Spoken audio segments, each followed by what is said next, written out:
Right, we start here. The reburial of the Sutherland 9 takes place in Sutherland in the Northern Cape today. The 9 Khoisan people's remains were unethically removed by a medical doctor in the 1920s and were experimented on.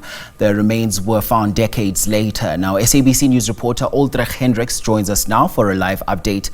Ulrich, so let's bring our national viewers into the significance of this story, just in terms of the heritage of the Northern Cape. Good morning. Hi, good morning, Khaleesi.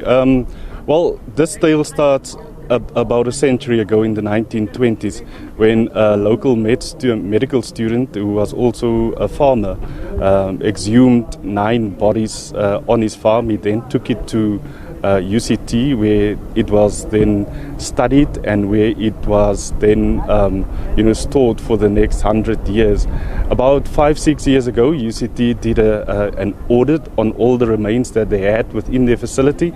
They found that the 9 remains from Sutherland, which is now called the Sutherland 9, were actually unethically gained, and then they started making the process of bringing those bodies or the remains back to Sutherland. Of course, that entailed doing DNA tests. It entailed getting in touch with families of those people whose remains that were kept at UCT, and basically a 5 or 6 year journey is now coming to an end right here at the VGK church here in Sutherland.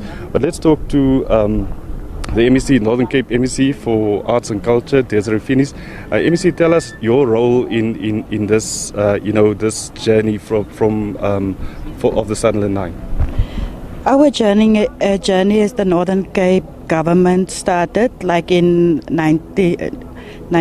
2017 when we started the process of engaging UCT, the family of the Stearman, as well as the Abrams family, and we as the government was in the forefront of that process so that we can implement the program of repatriation as well as reburial of the different remains in the country. Oh, and what is going to happen now? We're reburying them in just an hour or so in terms of a lasting legacy of the Sutherland 9. We are in the process of changing the old cemetery into the memorial cemetery, especially for the Sutherland 9. Thank you very much. That's the MEC, Northern Cape MEC of Arts and Culture here in the Northern Cape. Let's speak to one of the family representatives, Anthony Stearman, with us. Anthony, a long journey that is finally coming to an end today. Yes, it took us 5 years to get to this juncture, from 2018 all the way up until today. And in this period, it has been an emotional roller coaster for us. Today is, of course, the big day for us. I've just done the opening and the welcoming, and specifically I make reference to welcoming our ancestors back home to where they can be laid to rest now and fulfill the obligation that was put onto us and the responsibility as a family to bring them back. We know that this was a couple of generations back. You didn't know them personally, but still closure for your family. Exactly, and in this 5 year we've lost some family members as well in this whole process. Today earmarks the final chapter for them to be laid to rest, but not the final chapter in the history of the family. This ancestors of ours has created the journey with us, so they've made the pathway for us to accept the responsibility to invest in our heritage and our culture, to tell the story. It's our story to share about the heritage, where we're coming from, who we are, what is our identity, and that's profound at this moment in time that we've come to this closure point where family members can now finally get closure and lay our ancestors to rest.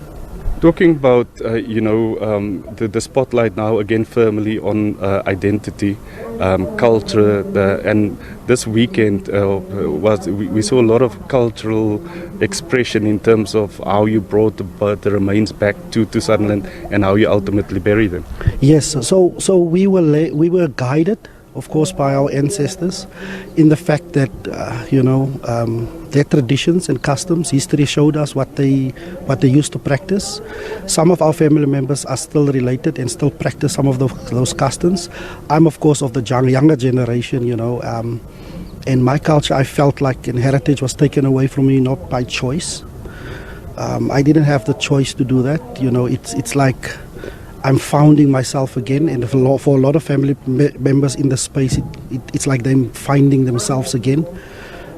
So this has a profound impact, not on us as a family, but as a community. Sutherland was founded in 1855, just to realize that our ancestors was walking here that time. Oral history has already proven through our elders in the family that they were familiar. They knew that our family members and relatives were here, and they always had this lingering question: what happened to them? But of course, in time, it was revealed what happened to them, and the brutality cannot be denied.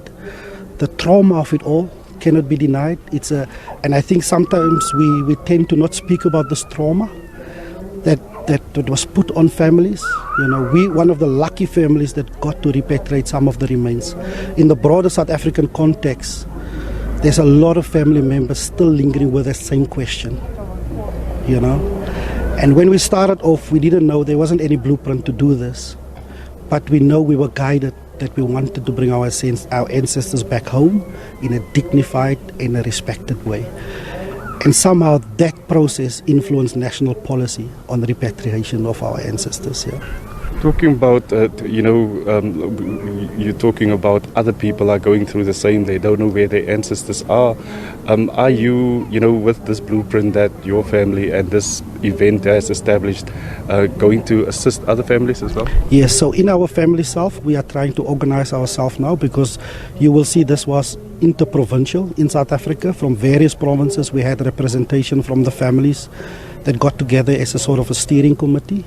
We'll have family conversations around it, and we'll take away for the family, will take something forward as well. In the broader context of South Africa, of course, we want to take part in that conversation, because we felt like as a family, we don't all have the answers, but if we can assist and guide somewhere, some of our relatives, or some of our brothers and sisters out there, we certainly will get involved in that process as a family.